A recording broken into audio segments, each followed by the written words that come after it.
Pemerintah merespon koreksi dalam IHSG dengan memastikan pengelolaan APBN dilakukan secara kredibel guna mendukung kepercayaan investor.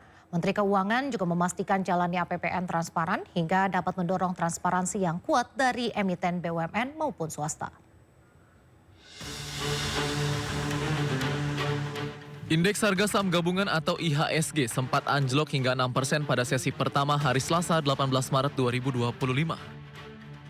Merespons negatifnya pasar saham domestik, Menteri Keuangan Sri Mulyani menjelaskan bahwa saat ini fundamental ekonomi domestik masih stabil. Menteri Keuangan memastikan kepercayaan investor surat berharga negara dapat terjaga sekalipun IHSG sempat goyah.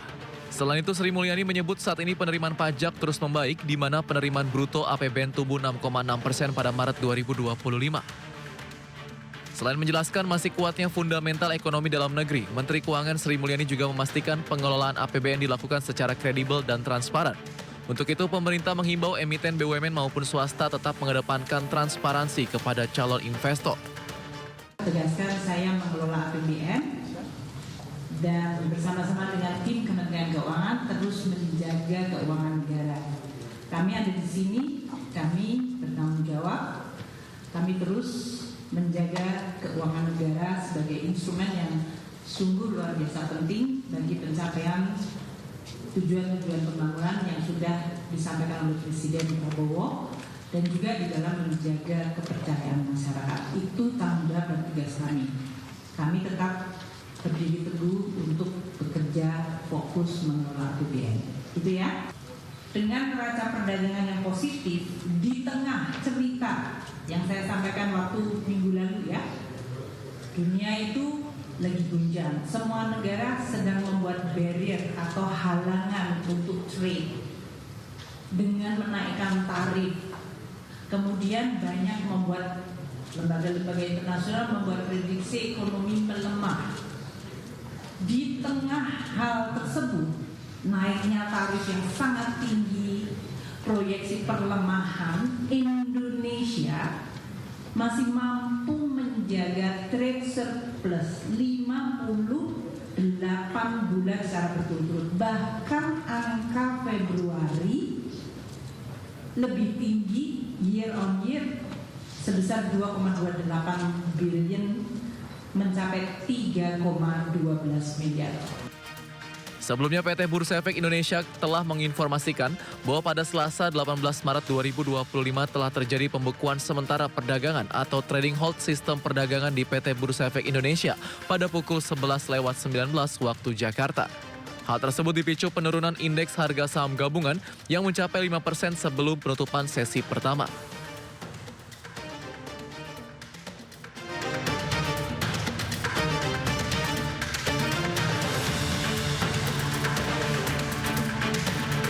Pemirsa, permintaan kebutuhan uang tunai di masyarakat saat momen Ramadan dan Idul Fitri biasanya selalu meningkat. Namun demikian, jumlah uang layak edar yang disiapkan Bank Indonesia kali ini justru menurun dibandingkan tahun 2024. Momen bulan suci Ramadan dan Hari Raya Idul Fitri biasanya selalu menjadi salah satu pendorong aktivitas ekonomi masyarakat dan dunia usaha secara nasional. Sebab sudah menjadi tradisi saat Ramadan dan Idul Fitri, masyarakat akan mengeluarkan uang lebih banyak dibandingkan hari biasa, baik untuk memenuhi kebutuhan pangan, pakaian, hingga wisata. Dan untuk memenuhi kebutuhan penukaran uang rupiah pada momen Ramadan dan Idul Fitri tahun ini, Bank Indonesia telah menyiapkan uang layak edar sebesar 180,9 triliun rupiah. Namun demikian, jumlah tersebut justru menurun dibandingkan tahun 2024 lalu, yang tercatat sebesar 197,6 triliun rupiah. Sementara itu, Kementerian Perhubungan memprediksi jumlah masyarakat yang akan melakukan perjalanan selama momen mudik Lebaran tahun ini mencapai 146,48 juta orang. Jumlah pemudik tahun ini juga tercatat mengalami penurunan sekitar 24% dibandingkan tahun lalu, yang mencapai 193,6 juta orang. Di sisi lain, dari jumlah ratusan juta jiwa tersebut, Kemenhub juga memprediksi akan ada 33,71 juta orang atau 23% dari pemudik yang akan menggunakan mobil pribadi.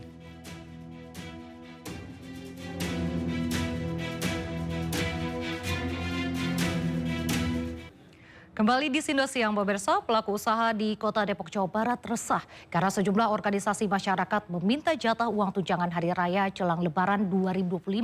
Ormas tersebut meminta THR dengan mengirimkan surat ke pelaku usaha.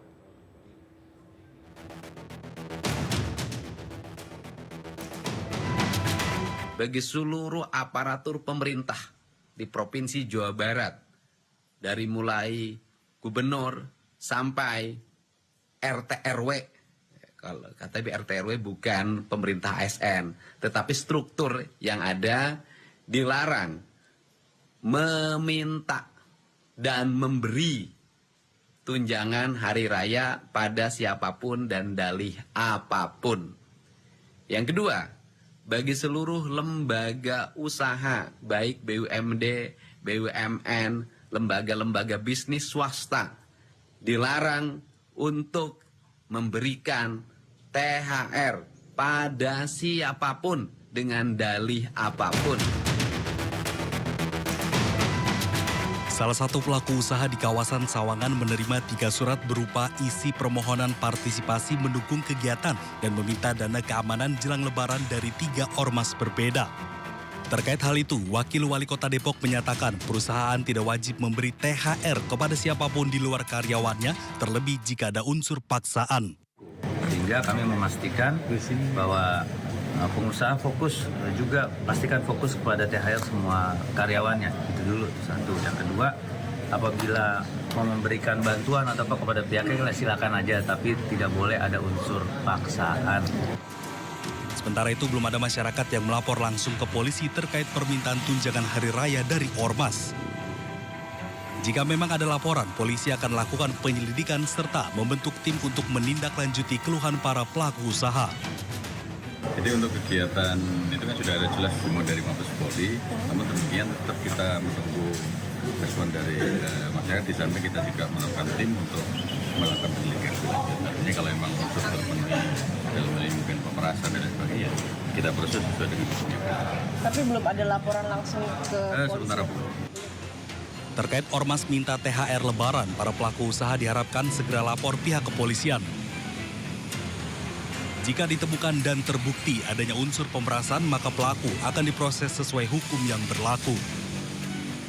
Tim Liputan iNews melaporkan.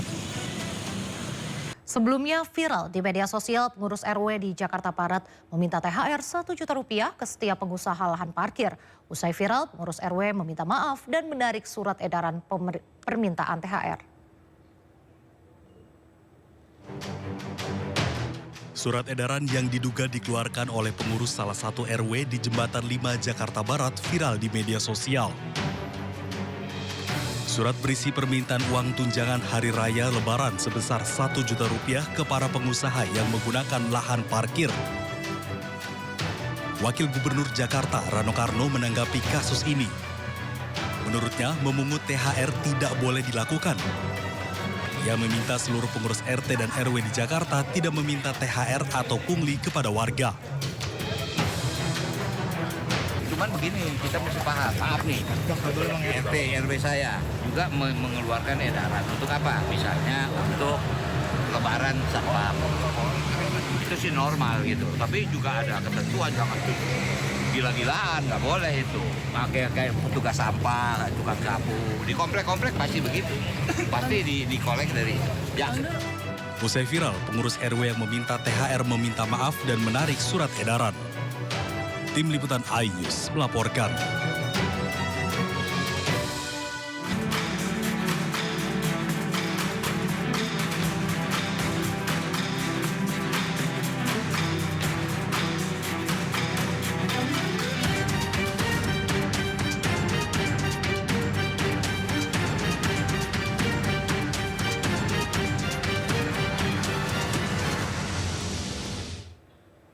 Pemirsa, Wakil Ketua DPR RI Sufmi Dasko Ahmad mendatangi Bursa Efek Indonesia setelah laju indeks harga saham gabungan atau IHSG mengalami penurunan hingga 6%. Turunnya IHSG hingga menyentuh 6% pada penutupan perdagangan sesi pertama Senin menyebabkan Bursa Efek Indonesia langsung melakukan penghentian perdagangan sementara setelah penurunan menyentuh 5%. Meski demikian, pada pembukaan perdagangan kedua, IHSG kembali mulai mengalami kenaikan dari sebelumnya turun 6%, kini 3%. Kedatangan anggota DPR ke Bursa Efek Indonesia sebagai bentuk dukungan dan meyakinkan kepada para pelaku pasar agar dapat tetap tenang serta meminta pemerintah untuk mengambil langkah secara cepat agar pasar saham dapat kembali meningkat.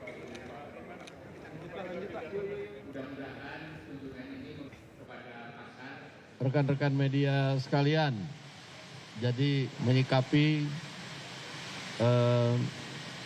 pembekuan otomatis dari akibat koreksi dari indeks harga saham gabungan 5% yang memang otomatis dan bukan baru kali ini saja terjadi. Dan sudah pernah pada waktu COVID dan lain-lain, kami pada hari ini melakukan kunjungan untuk support dan meyakinkan kepada pasar untuk tetap tenang.